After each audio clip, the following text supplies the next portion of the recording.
Assalamualaikum warahmatullahi wabarakatuh.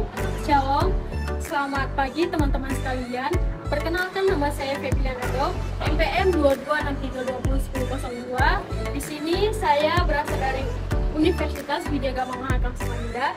Ini menjelaskan mengenai Undang-Undang Nomor 1 Tahun 2022 tentang hubungan keuangan antara pemerintah pusat dan pemerintah daerah. Nah, langsung saja ke poinnya. Yang pertama, konsepsi desentralisasi fiskal. Nah, itu merupakan alat untuk mencapai tujuan bernegara, yaitu pemerataan kesejahteraan di seluruh pelosok NKRI. Poin yang kedua, capaian desentralisasi fiskal.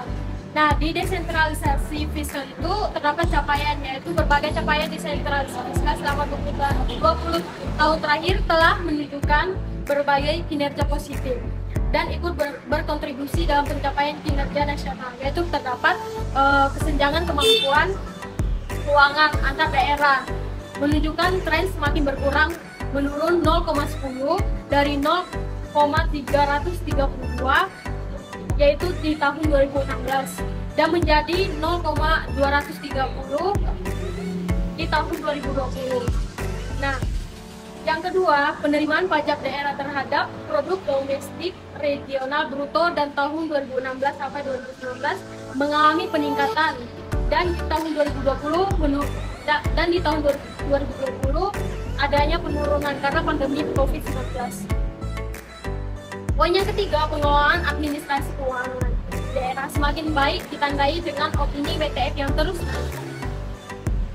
Yang keempat, pelaksanaan otonomi dan desentralisasi fiskal telah berkontribusi untuk perbaikan berbagai capaian layanan publik, dasar, dan kesejahteraan. Itu terdapat beberapa poin, beberapa capaian desentralisasi fiskal selama 20 tahun terakhir. Nah, yang poin yang ketiga, terdapat konsep desentralisasi. Sebagian besar DAU digunakan untuk belanja pegawai, yaitu 30% sampai 65%. Nah, itu terdapat beberapa poin lagi, yaitu poin yang pertama, ketergantungan daerah terhadap DAK sebagai salah satu sumber belanja modal. Yang kedua, program dan kegiatan belum fokus, yaitu 29.623 program dan 263.135 kegiatan. Dominasi belanja pegawai, yaitu adanya 32,4%. Belanja infrastruktur sangat rendah, yaitu 11,5%. Meski penerimaan PDRT mengalami peningkatan, namun lokal tech ratio tertekan di angka 1,2% pada tahun 2020 akibat pandemi COVID-19.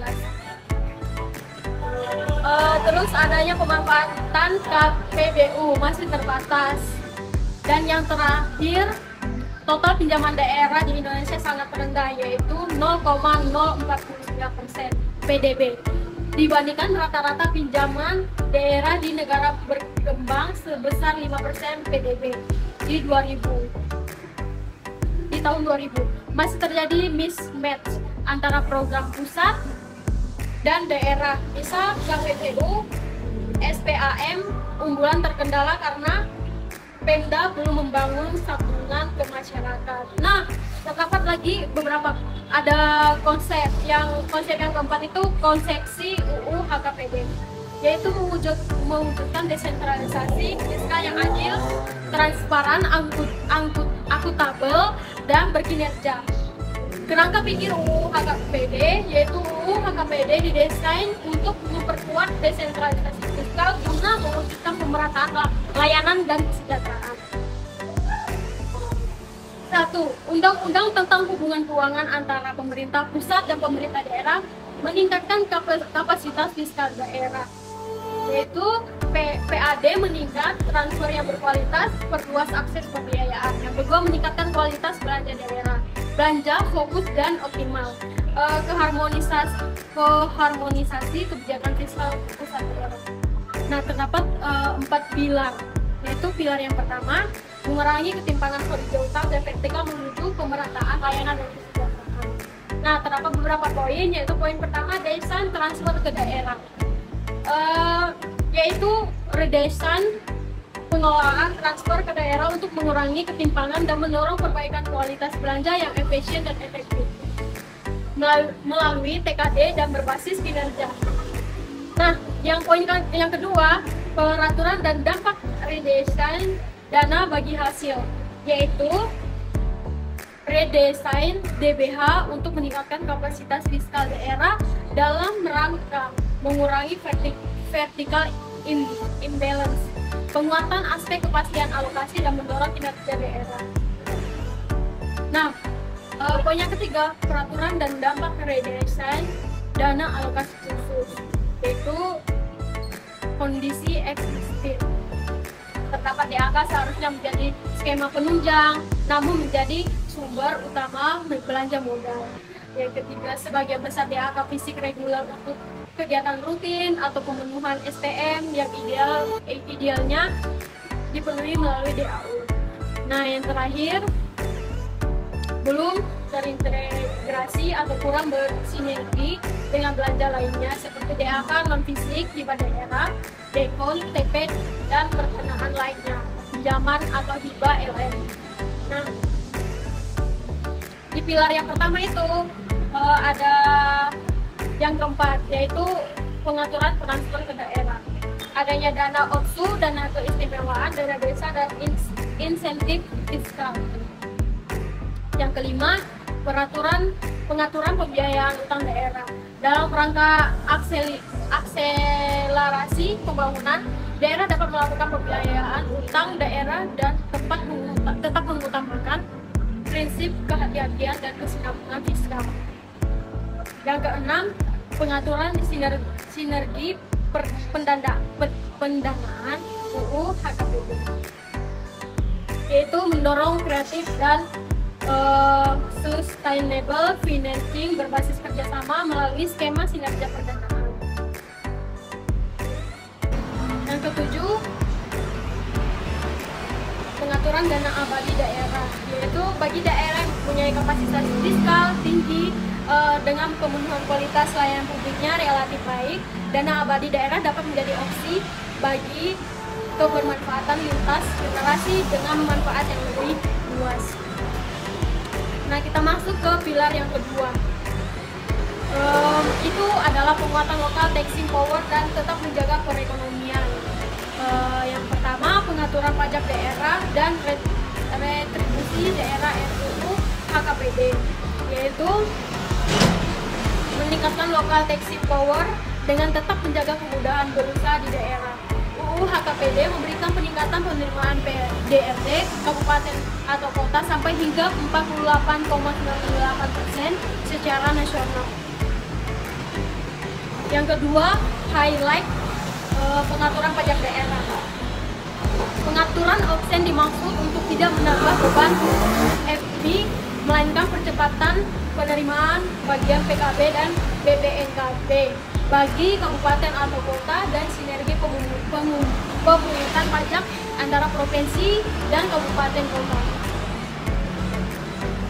Highlight pengaturan retribusi daerah, yaitu rasionalisasi retribusi daerah dilakukan dalam rangka efisiensi pelayanan publik di daerah dan mendukung iklim investasi dan kemudahan berusaha, namun dengan tetap menjaga penerimaan PAD daerah.